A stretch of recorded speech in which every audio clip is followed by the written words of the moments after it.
Welcome to all Caribbean entrepreneurs. If you've been ready and waiting to take your business digital and get paid online while you sip something strong on the beach, this podcast is for you.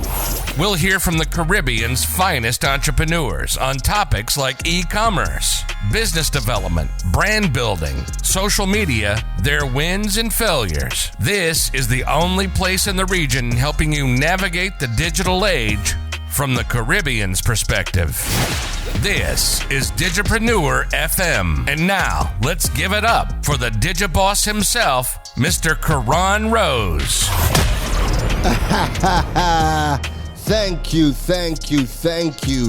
to everybody tuning in to another episode of the Digipreneur FM podcast. And as usual, it is your boy, Mr. Rose. DJ, you know what to do. We got to talk to the people. Fade us all the way out, DJ. Fade us all the way out. What is going on, everybody across the Digipreneur FM family? It is August 4th, 2022, episode 90. Woohoo! We're getting closer and closer to that milestone of our first 100 episodes. And you know, I would have been there. Oh my goodness. I would have been there sooner. But, you know, usually I try to get out 2 episodes a week, and then, you know, there was times where, you know, I could only manage to get out 1 episode. And then I had to break, you know, when I was moving, and then getting my house renovated, and, you know, I couldn't do stuff for a while. So yeah, you know, we would have hit there sooner. But you know what?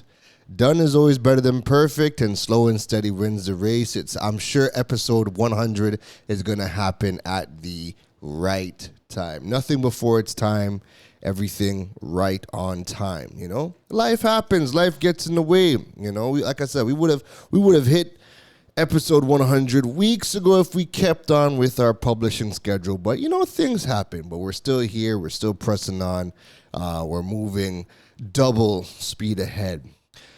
This is the first time in a long time, if ever, where I'm seeing the second half of the year, and I'm excited.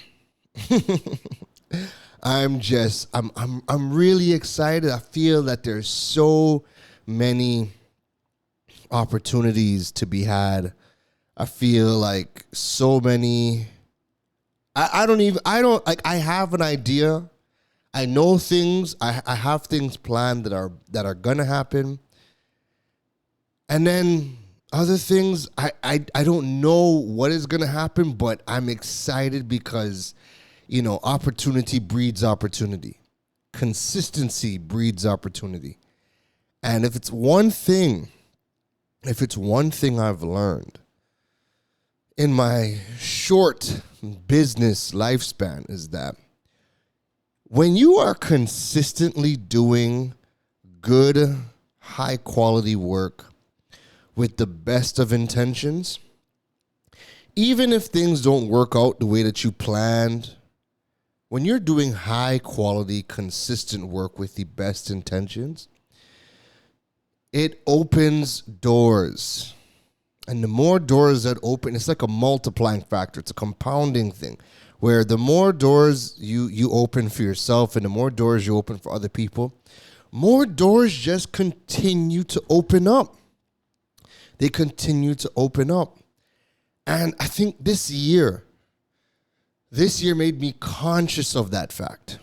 You know, don't just open doors for yourself, open doors for other people. And the more doors you open for yourself, the more doors you open for other people, or the more, you know, you hold the door behind you so other people can come in, is the more opportunities it generates for you, because the universe is watching, it's paying attention. Every time you get an opportunity and you could give an opportunity to somebody else, well, guess what? Here's more opportunity, more opportunity. And I've just been feeling this year like, yo, this year has been a big transformation for me, and more opportunities just keep on happening. I'm finally at that point where I'm saying no, thank you. I'm turning down opportunities because now, and I will always say this: I ain't rich in the bank. We're doing okay, we're surviving, but now we're at that point where now you can be picky. Where now you can do things that, 100% align with your brand and where you are going. When you're getting started off as an entrepreneur, you find yourself saying yes to everything because you're just trying to build your name. You're trying to build your brand, right? So you're saying yes. You're just saying yes to every single thing. Whether it pays or not, doesn't matter. You're saying yes because you're building the brand. You're building your experience. And so for everybody who is, starting out in the business world and they're building their brand, they're building their name, listen, don't study the money. Don't study the money. Say yes to as many opportunities as you possibly can because you're going to learn, you're going to get experience. You never know who is watching, and you could always leverage these opportunities. So even if you do something and you realize, hey, there was nobody that really attended, you could still leverage it. You could leverage it because you've gained experience, or you can add these things to your body of work in your portfolio. So when people see, the amount of things you've done over time, people are like, wow, this person has done a lot. So don't study the money in the beginning. The opportunities that come your way, say yes to as much as you possibly can. Say yes to as much as you possibly can. And then where you have to be aware, and nobody tells you this. Nobody told me this. No one tells you this. I'm lying. One person told me this.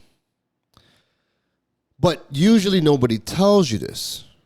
Nobody comes up to you and says, hey, you've made it to a point where your brand has turned a corner. Now, stop saying yes to everything. Literally, nobody walks up to you and says, yo, I've been excuse me, let me take a sip of water. Hold on.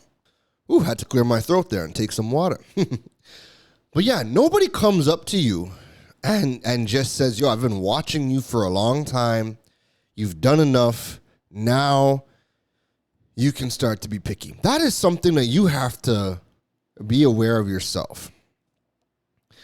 The person who told me that was WePay CEO, Mr. Aldwin Wayne. Me and Aldwin had a conversation last year sometime. Last year, I don't even know why the conversation happened. I don't remember what it was about.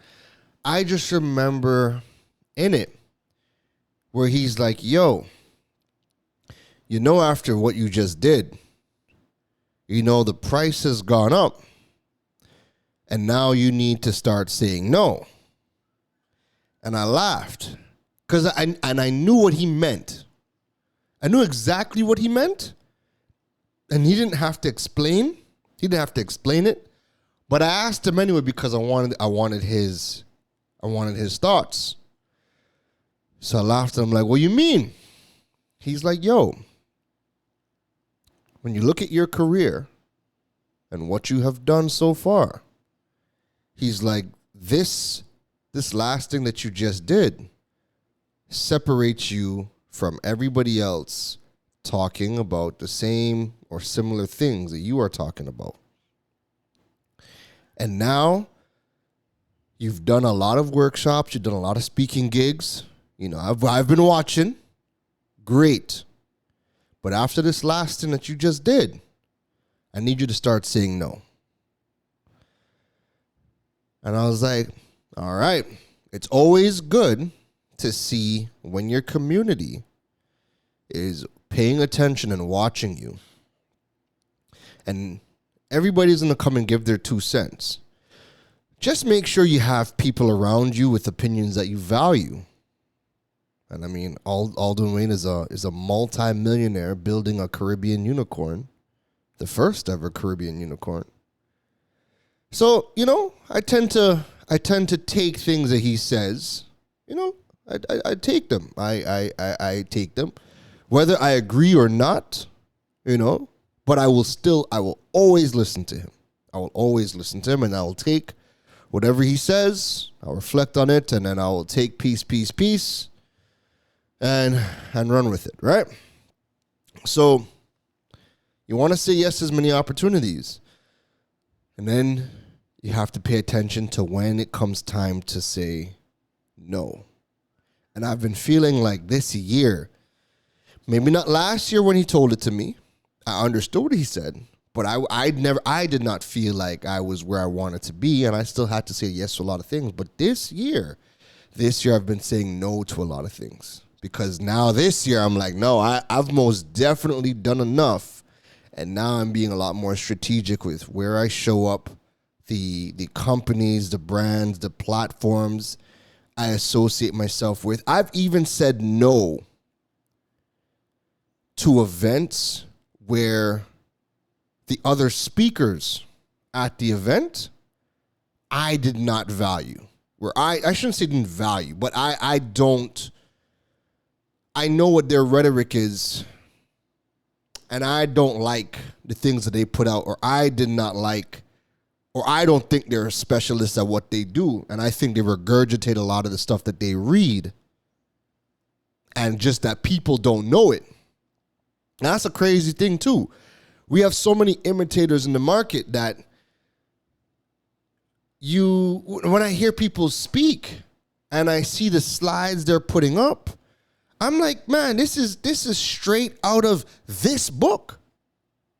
And it's so crazy when I'm literally watching these people literally plagiarize or steal authors' work, and they're on stage at events, workshops, speaking gigs, and they're just regurgitating this information. So I have said no to quite a number of events because of the speakers that they have brought up. And I'm like, listen, you guys might not have read the same books or done the same courses or whatever, but I have done X, Y, and Z, and I'm literally watching these people plagiarize people's work. I don't want to be associated with that. So I've said no to a lot of events because of who is speaking at these events. So you get to that point, and that's something you have to be very aware of, because no one's going to tell you when to say no. And if you do have somebody that comes up to you and says no, take that as a signal that it's either time, or that time to start saying no and stop jumping on every single stage is near. All right? So this year has been that kind of transformation year for me. And I thought I would share that bit of nugget of information, because I think it's very important. All right? Moving on to today's episode. Today's episode, number 90, I want to talk about bootstrapping my business. This episode came about because of a question I got asked on social media. And I thought, you know what? This is probably a topic for a podcast. Bootstrapping your business. Now, I am not a financial expert. I don't even consider myself a business expert. I put myself in the space of a tech specialist or a marketing specialist or a digital strategist. I put myself more in those buckets than I do a business expert. Like to me, a business expert, somebody you're going to go to, they're going to walk you through cash flow, financial planning, and how to register your business, and different business strategies and whatnot. And I don't see myself as that. When I say online business strategist, I tend to focus more on, how to take your business online, what technology you need, what channels you could use to build your reach and build your business online, what e-commerce opportunities are available that you could integrate within your business, all right? So I see myself more as a digital strategist more than anything else, right? So when it comes to bootstrapping your business and getting your financials or getting money, getting loans, there are specialists for that. So I don't want to tell you this episode isn't me telling you financial advice or the different ways to go get funding for your business. This is not that episode. What this episode is going to be about is how I bootstrap my business and my experience. And you can take what you need from this episode and apply it. Dash away the rest that doesn't make sense. Now, bootstrapping your business is that's the first way that any business coach will tell you to get your business off the ground. They will tell you to tap into your own personal savings. They will tell you to go to friends and families first before you ever go into the banks, right? The bank's role is not necessarily investing in business. The bank's role at this point in time is to mitigate as much risk as possible. That being said, business is as risky of a thing that you could possibly do, which is why a lot of small businesses especially don't necessarily get funding from the banks. And when you do go to them, they want you to ask for the magic word, collateral. When I first started out, I remember listening to Black Entrepreneur Blueprint by Jay Jones, and one thing he said was that capital is the kryptonite of all small businesses. Because capital kills more businesses than anything else. Right? And I know many of you listen to this podcast around the world in the Digipreneur family are saying yes. If I could just get capital for this idea, we would be set. And unfortunately, getting capital is one of the hardest things. And this is the reason why I preach e-commerce so much, because e-commerce, if you take your business idea and you look at it from the lens of e-commerce allows people, and e-commerce and technology allow people to start a business with as little capital as possible. The problem is that you have to learn how to take that perspective from an e-commerce route.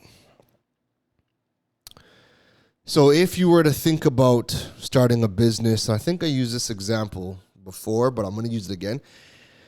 If you take the example of, starting a fish farm and you want to raise fish, you got to think about land, equipment, all that jazz, and it gets expensive. If you look at getting into that industry from an e-commerce perspective and you say, hey, you know what, maybe I learn how to build a platform that sells the supplies.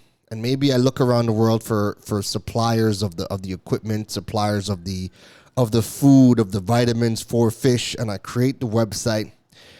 And I have farmers order from my platform and I drop ship the equipment and the supplies to them.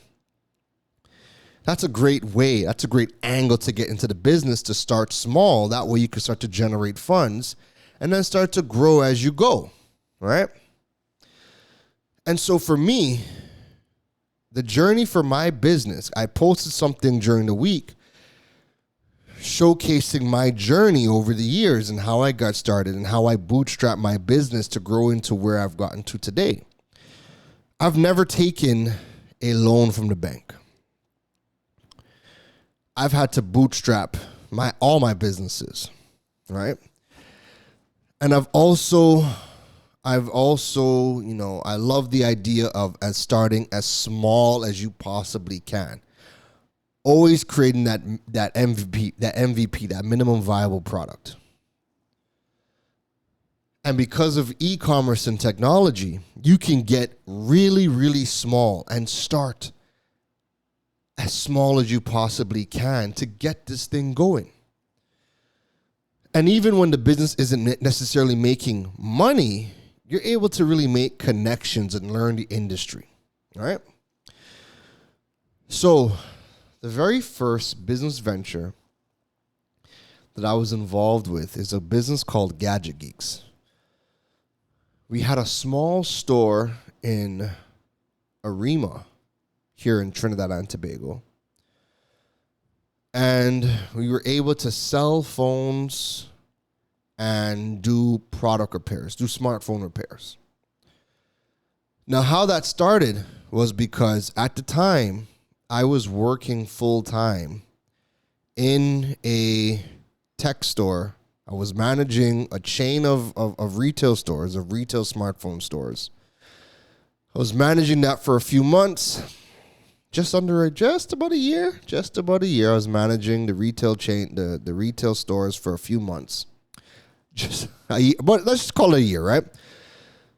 So I'm managing the retail store for a year. I'm working there full time here in Trinidad. It was like one of the first jobs I got when I moved to Trinidad. And I was able to put money aside, save up my money, right?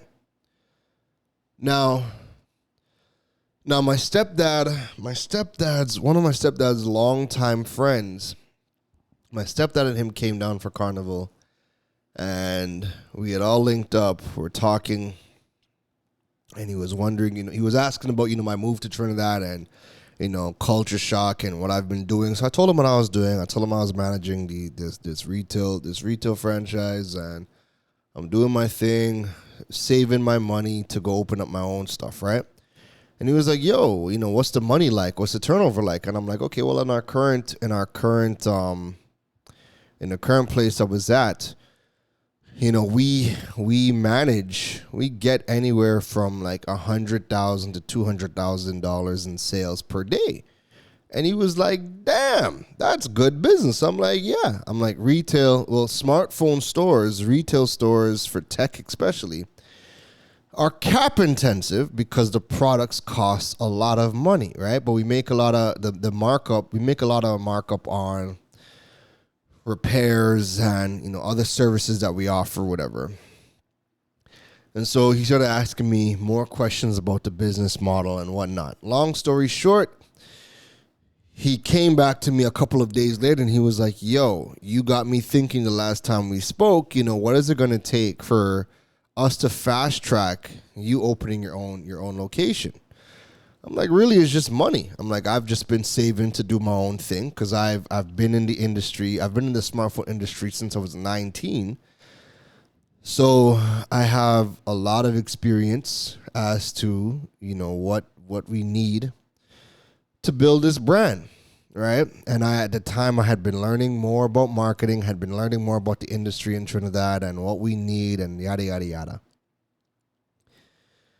So he's like, "Yo, let's pool our resources together." Now he lives in the States. So he was able to, he's coming with US currency. All right. So he was like, "Yo, let's pull our resources together." He's like, I can, give financial backing. You have your resources, but he's like, "Man, forget your resources. Like, you have all the knowledge and experience to build this thing. Let's do it."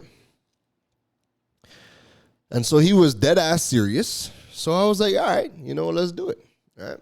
Eventually I left the place I was working at. We got a spot in Arima. We got it at a discounted rate because the person renting the the plaza, that was his family. So we got it as a discounted rate, which was good. And then he put up about 50% of the initial investment to get all of the equipment, and the initial products, and then to renovate the store, right? So we got going. We got the equipment. I got the parts. We got the equipment. I got the parts. We built out the technician computers. We got the point of sale system. We renovated the store. We got everything going to start. And that first venture taught me a lot, which is, the first business really taught me a lot about business partnerships, right? As you guys know, I'm a solopreneur now, and that's no accident.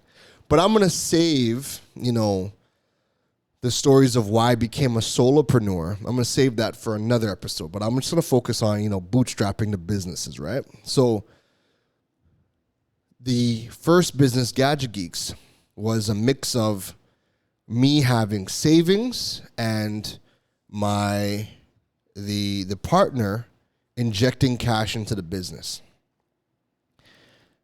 Gadget Geeks lasted, at least for my involvement, I was involved in Gadget Geeks for about 6 months. And I left Gadget Geeks because I could no longer build a business with the partner. And what he wanted quick cash. So when we initially spoke and I was telling him about the numbers that we were doing, he was only seeing the numbers of what an established business was doing. So when we're talking $100,000, $200,000 a day, he didn't factor in that the business has been around for like 5-6 years already, right? With multiple stores. We were doing $100,000 to $200,000 per store, or I should say within 2 of the 4 stores. The other stores were, kind of breaking even. But they had 4 stores. They've been around for some years, right? So they had time to build up their name and recoup their money. He wanted, or what he thought was, he's just going to inject the initial cash and then bam, $200,000, that first month, popping out of a small store on a side street when we're trying to build our name and build our brand. And I essentially drained my savings keeping the business afloat, because after the initial injection of cash that he put in to get the equipment and to chip in for the products, it was my money that was, keeping all the day-to-day afloat and repurchasing products, repurchasing parts, and I drained all of my money. And I just did not have a partner who understood what it took to build a business. And because he treated it like a get-rich-quick scheme, it couldn't last, right? So after 6 months, drained all my money, I was like, nah, this can't work, right? Now, before I had left, the other business I had started 2 businesses roughly around the same time. So first was Gadget Geeks. The second business I started was a business called Shisha House, and Shisha House was a hookah company. So I bought a bunch of hookahs, I bought Shisha, got my branding done, my logos, my banners, got all, my marketing collateral done. And this was a few months after starting Gadget Geek, so I still had some savings. My ex-girlfriend at the time, she chipped in some money as well, right? We were now having our son together, right? So she chipped in some money as well to get the initial, group of hookahs. And my mom had invested in a nightclub with a couple of her friends on the Avenue. And the Avenue is like, for those outside of Trinidad and Tobago, the Avenue is like our party strip. So my mom just invested in this nightclub. The nightclub had got finished building and renovated and was open for business. Right around the same time, I was starting Gadget Geeks and I had Shisha House, right? So because my mom was part owner of the nightclub, in between Gadget Geeks, Shisha House, I was also working in the nightclub. I was bartender. I was doing bartending. I was cleaning. I was just there. I was just a part of the operations of the business, right? So I essentially had 3 startup businesses working at the exact same time. So from Gadget Geeks as the 9 to 5, from there, I head to the Avenue and I'm working in the nightclub. Meanwhile, we're getting closer and closer to, the birth of my son. So it was 7 days a week going hard, right? Going hard. Now this time period, this is 2015, right? This is 2015. So we're going, no, I'm lying to you. My son, this is 2015. My son was born. My son is like 2 months old at this point in time, right? When all of these things are happening. So I have the newborn. I have a newborn going with these 3 businesses as well, right? My son was born June 2015. All right. So I have a lot going on. So when my savings is draining with Gadget Geeks and the headache, also factor in the fact that I have a newborn as well. Plus, we started Shisha House. Plus, I'm in the nightclub. And the nightclub just got started too, right? So we bootstrap. But Shisha House, the good thing with Shisha House didn't take a lot of money to start because hookahs and shisha is not that expensive. The marketing collateral, the banners, everything we did wasn't overly expensive and whatnot. So that wasn't anything crazy. But the money that we had put into Gadget Geeks was a lot. Like I had probably injected about around $40,000 to $50,000 of my money into Gadget Geeks, right? And then my partner had injected more money, right? That initial money to get started. But we bootstrapped that, pulled together our own money. Shisha House used our own money to get all of the materials and the products. The good thing is, when I started Shisha House, I already had a venue to start doing hookahs. So people were able to come into the club. And again, this is 2015. Hookahs are not popular in Trinidad at that point in time. So I had the nightclub. I'm doing hookahs there. People were coming in. They're seeing the hookahs. I was also letting people know that I do private events. And people started to ask more and more about private events. So Shisha House became profitable immediately because I was able to get back my initial investment, within the first month. I made back all the money that I had injected into Shisha House within the first month. So after that, it was profit all from then. I just had to inject my time, right? So the nightclub was the initial place, or that was home base. So again, we're making money every single night, doing hookahs. When I do private events, I'm coming with, all of all the shisha, all the hookahs, or doing private events, or doing boat rides, and every private event, I'm making like $5,000 to do a private event, right? So I had Shisha House for just about a year. I did Shisha House, right? And I had stopped doing Shisha House mainly because it was me doing it. And I was the one that was at the parties. I was the one that was at the events. And I just got to a point where I was tired of going to parties and I was tired of going to events. And I had flirted with the idea of building a team and having this hookah event company where I would send out the teams to do hookahs, right? And the only reason I didn't do that was because I lost interest in hookahs. And one of the reasons why I lost interest in hookahs was because I remember listening to Black Entrepreneur Blueprint again, and Jay Jones was talking about, he loves to see entrepreneurs build businesses that give life and not take away life.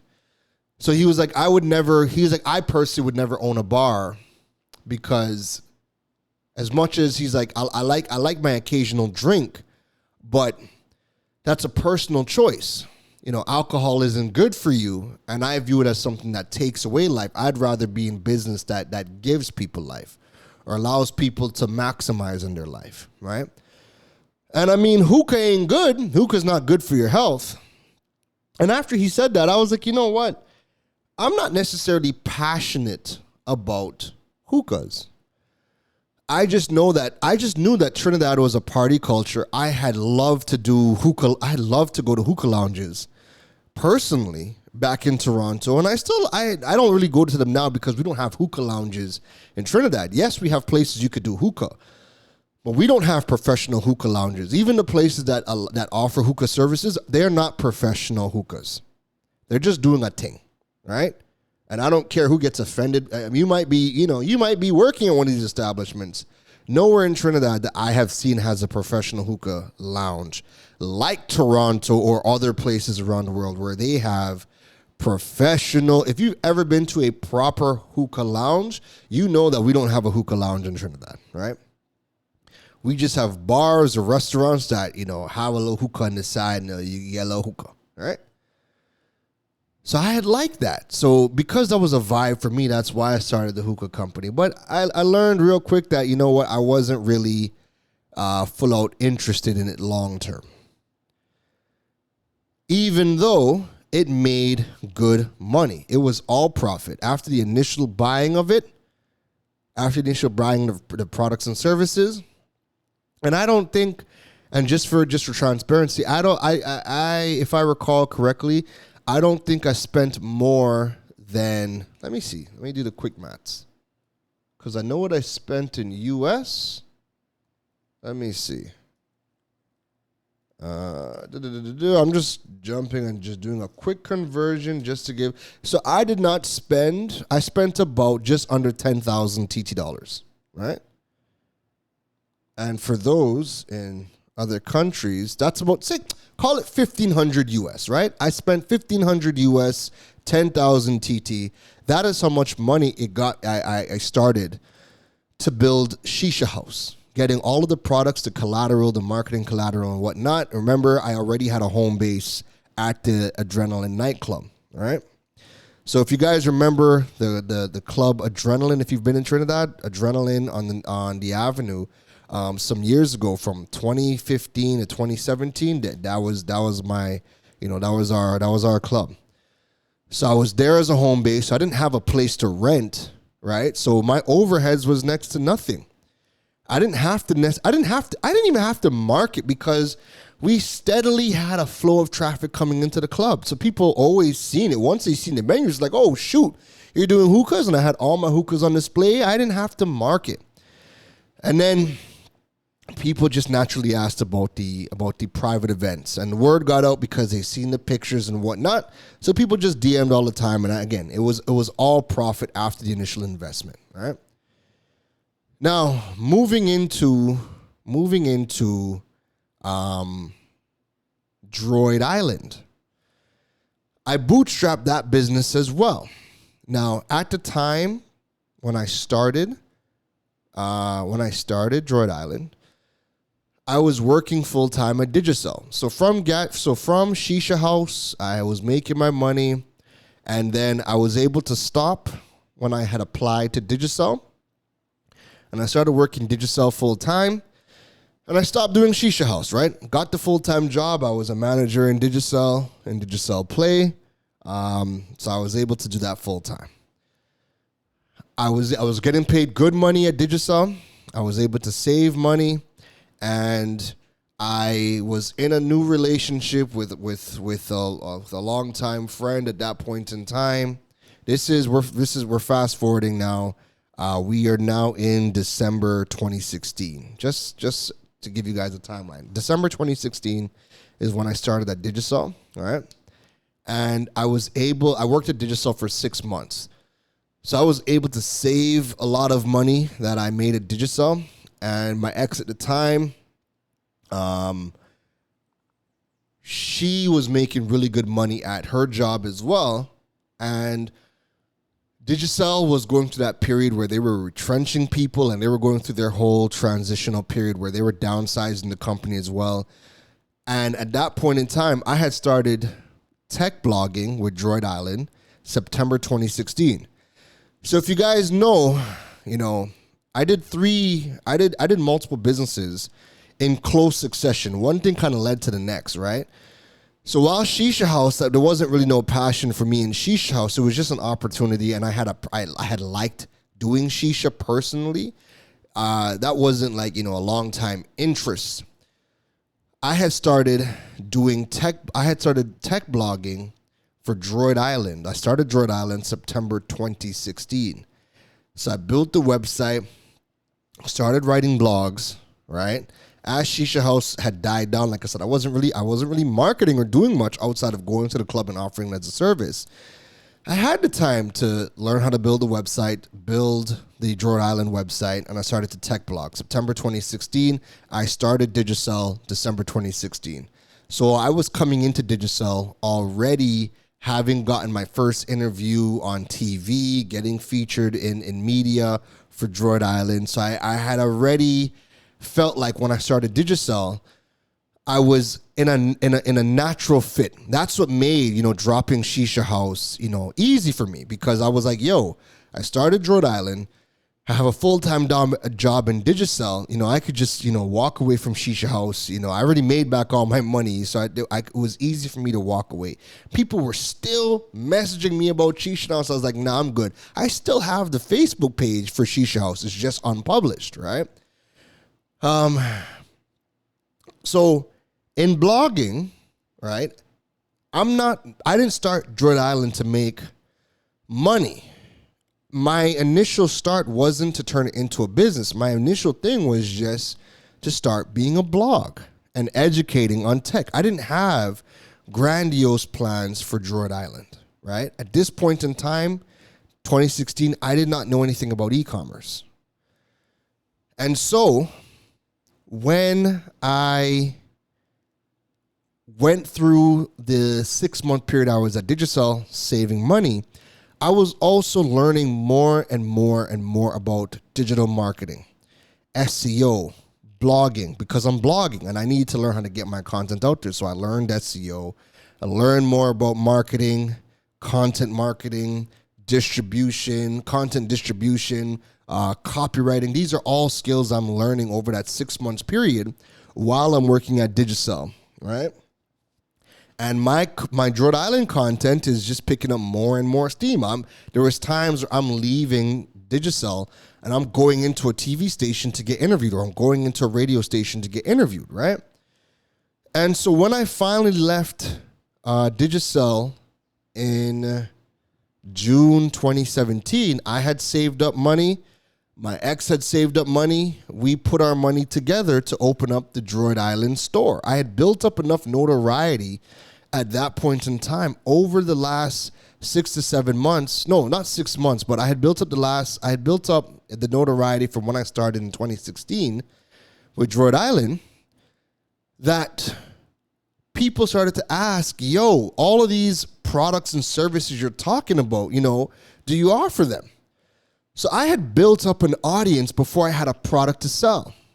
So when we decided that I would leave Droid Island, we mapped out a physical store. We started looking I had already found suppliers for products. I had already had a lot of knowledge about services I could offer in the store. Products, services, I had a whole working blueprint, right? And this was kind of going to be like Gadget Geeks 2.0. So when I left Digicel, when we mapped out the costs to build Droid Island, it was going to cost us about $100K. The store, the renovations, products, the tools I needed to perform the services that I was doing. It was going to cost us about $100K. So we had that. We got it together. We made that investment. So again, bootstrapping that business, using full-time job. I am fortunate to have people who believed in my knowledge, believed in my skill set, believed in my grind to make that investment. All right. Now, here's the thing. I had the physical store for about 6 to 8 months. About 6 to 8 months, I had the physical store, right? When I decided to close the physical store down, I didn't recoup all of my initial investment. And I didn't recoup the initial investment because at that point in time, while I had the physical store, I am still creating content. So I'm still blogging. I'm still doing YouTube videos. I'm still getting featured in media. I got my first brand collaboration, sponsorship with Huawei. And the money that I was able to make with Huawei on our 10-part masterclass series of videos where we're teaching a variety of different aspects of how to use your smartphone, that very first sponsorship, we made $25K in that initial sponsorship. And I was like, yo, 10 videos. Each video was like 3 minutes max. And we made $25K off of monetizing intellectual property. I didn't have to invest in equipment. I didn't have to invest in a store. There was no overhead outside of paying. Well, I shouldn't say no overhead, but outside of paying my videographer, shout outs to Devon X Scott. Outside of paying him, Devon gave me his fee. And here's the funny thing, right? Devon's fee in 2017 is not the fee now. Right? So I got Devon early, right? So when Devon gave me his fee, I was like, all right, no problem, right? So when I got paid Devon, I realized, wait a minute. If I can get this for a sponsorship and I could pay a videographer, this makes a lot more financial sense than having a physical store, because the physical store was rent, it was electricity, it's water, it's products, it's customs. There were so many overheads that you're breaking even. So I understand when they say businesses take up to 3 years to start to get back its initial investment, because there are so many overheads. And you still have to run the day-to-day. That you're not necessarily getting back money to chip away at the initial overhead, right? So Gadget Geeks, I didn't make back any money. I lost money. Shisha House, I made money. But I kind of had to break down how I made money. The initial investment was small. We already had a flow of traffic coming into a nightclub where my mom had made the investment in the nightclub. And I just brought my hookahs there because it was a value add to that business. You had people that just came in to smoke hookah and they're like, oh shoot, we're in a bar, we might as well drink too. So it was perfect as a value add to that business, right? People are smoking hookah and they're buying from the bar, right? It was a win-win for all of us.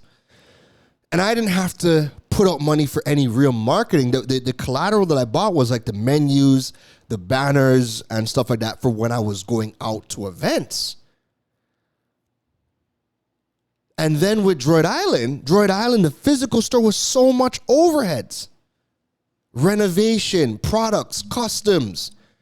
You're doing ads to get people to come in.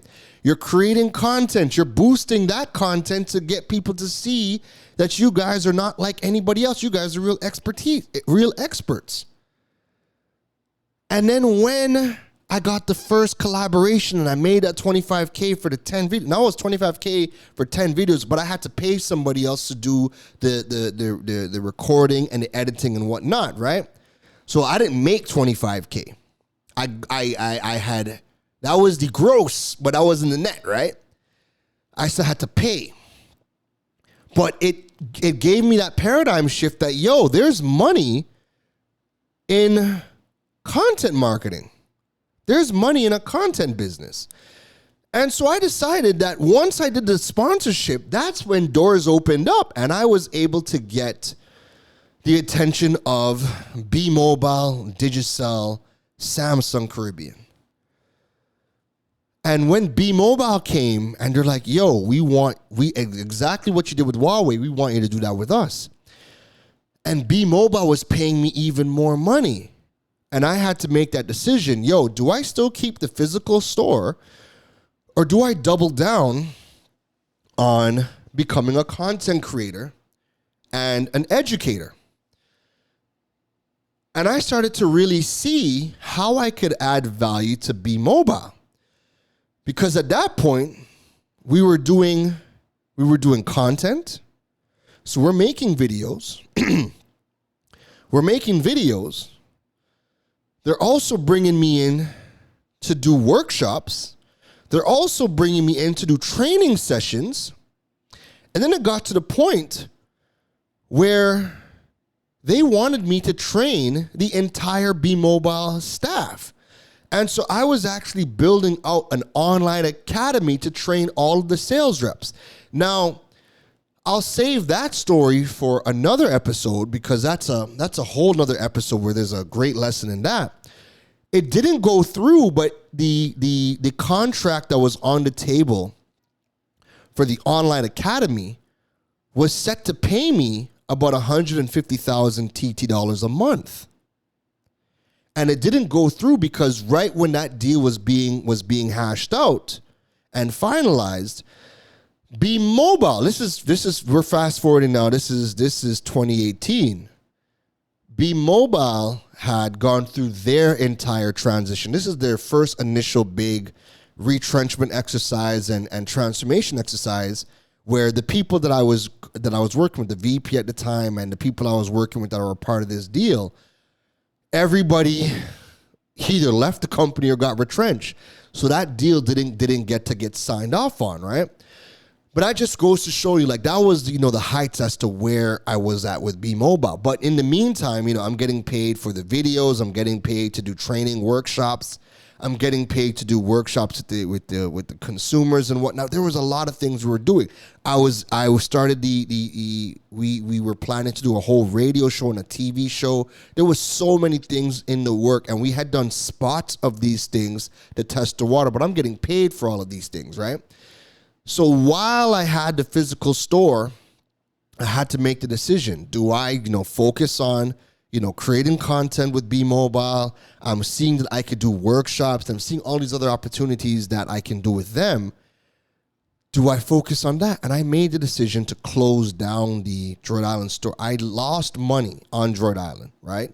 The physical aspect, the physical retail store, I lost money. I did not recoup the $100K back that was injected into the business. That was not recouped.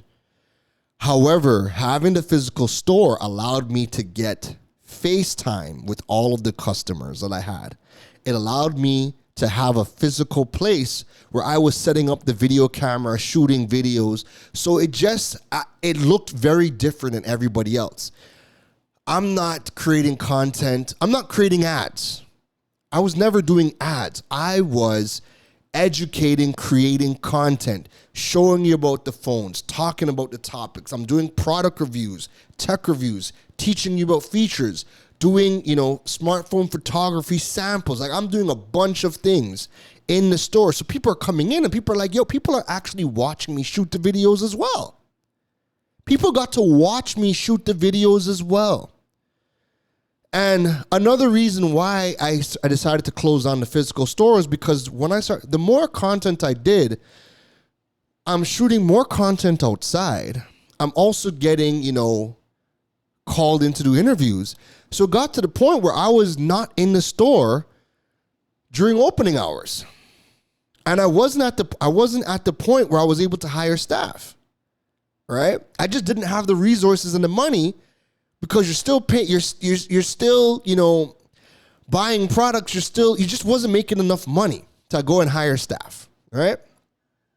And so I closed down the store and I decided I'm going to focus on content creation, workshops, and building that aspect of Droid Island.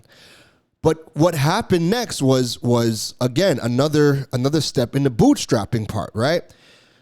People were still saying, yo, we love what you're doing, but we still want to buy the products. And so at that point, I had to learn about e-commerce. And WePay just came out. And so because at this point, I have a name, I have a buzz, I was able to now reach out to WePay, network with the WePay team, and learn about what WePay has to offer. And I learned how to integrate WePay into, initially I paid somebody. Initially I paid people to integrate WePay into my website. And that team was Cara Gamers. Shout out to Nigel. I had paid Cara Gamers to integrate WePay into my website initially, and they integrated Trini eBox for delivery into my website. And so what was happening was I learned about e-commerce. I paid them to integrate it, right? So I had the payment gateway integrated and I had the logistics company integrated into my website. That way people could select delivery, and the delivery driver, I would email the delivery driver, or I would schedule a pickup driver to come in and pay. So what they integrated was allowing people to pay, but that money was routed to Trini eBox, right? So that initial integration cost me 300 TT. That initial integration cost me 300 TT. That converted my blog website into an e-commerce platform. I already had my suppliers, so I was able to have people pay for the products through the website, right? Once the phones came in, so remember, when I had the physical store, I was buying products first, paying customs, buying products, paying customs, and stocking on the shelves. And then however long it took to sell is however long it took to sell. All right? Turnaround time was typically like 7 days for a product. But with drop shipping, I did not stock any product. I no longer had a physical store. I wasn't stocking any of the products.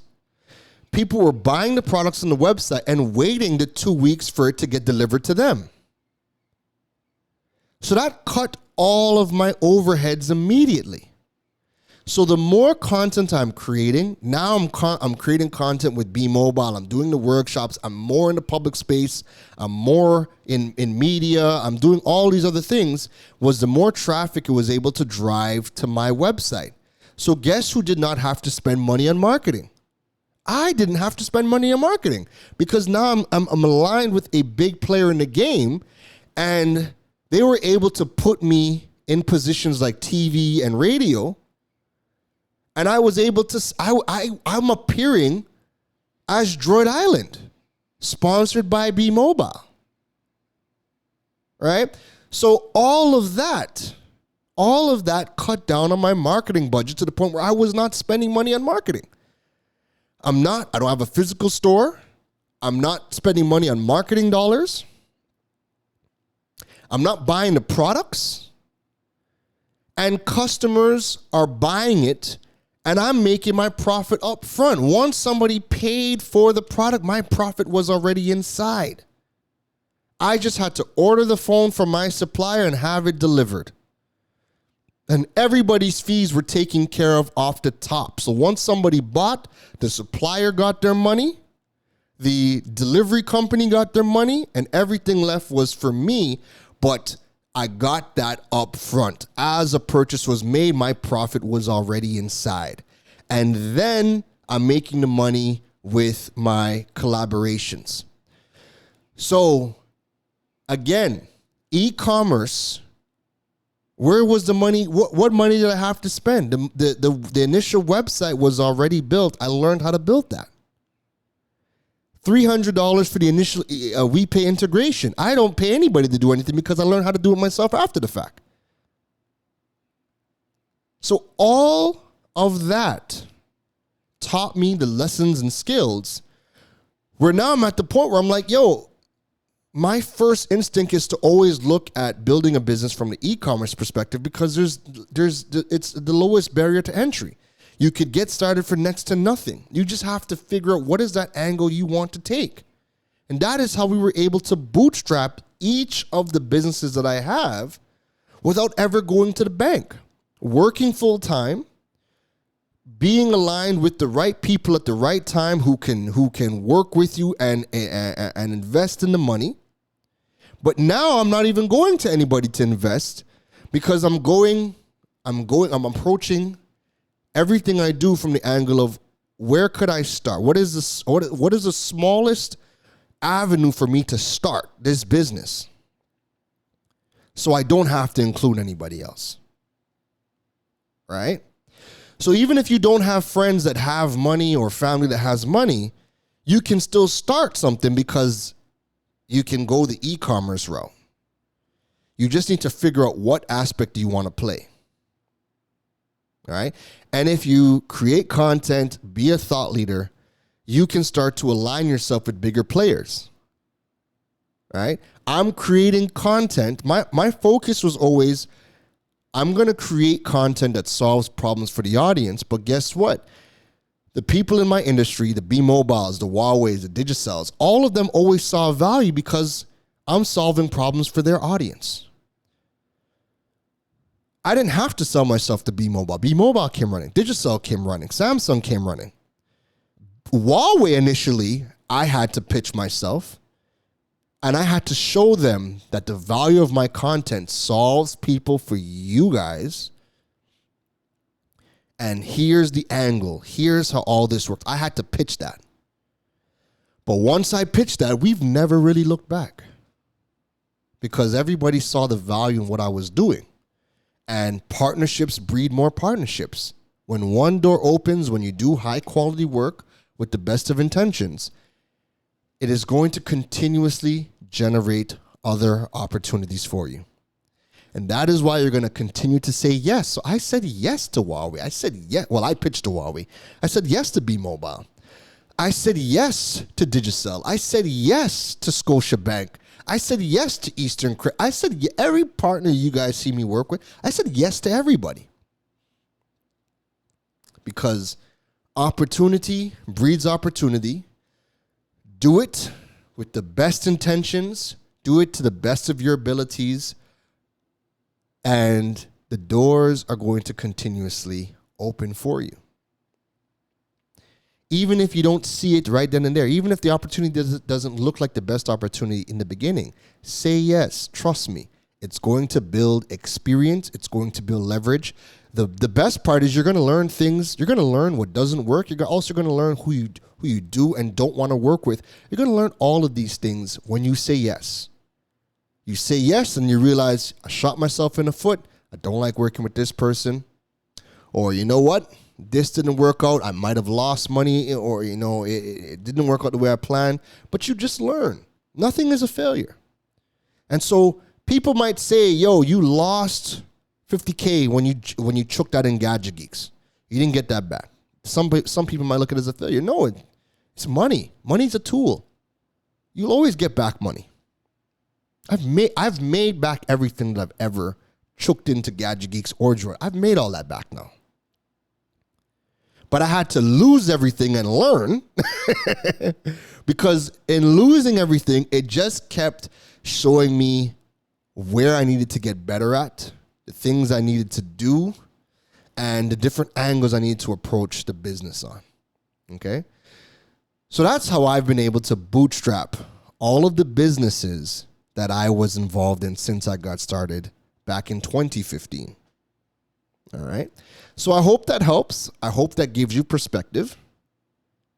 I hope this was an aha moment for people. I hope this gave somebody a paradigm shift. Start where you are. Start with what you have. The beautiful thing about the internet now is that you can learn so much of these skills for free. All the skills that I learned online. A lot of it I learned for free.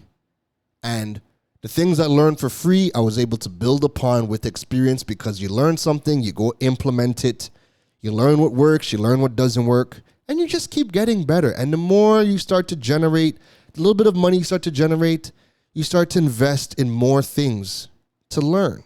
I couldn't afford courses in the beginning, but I bought books. And then when I could afford to buy courses, I bought courses. When I could afford to attend webinars and workshops, I attended those things. And you just keep going and going and going and going and going, right? So now when you see people, when I showcase to people like, hey, I spent $1,000 US on a course. I could do that now. But it wasn't like that years ago. You know? Start with what you can, start with where you are, start with what you have. Learn what angle you guys can take to start as small as possible. You know what industry you guys want to play in.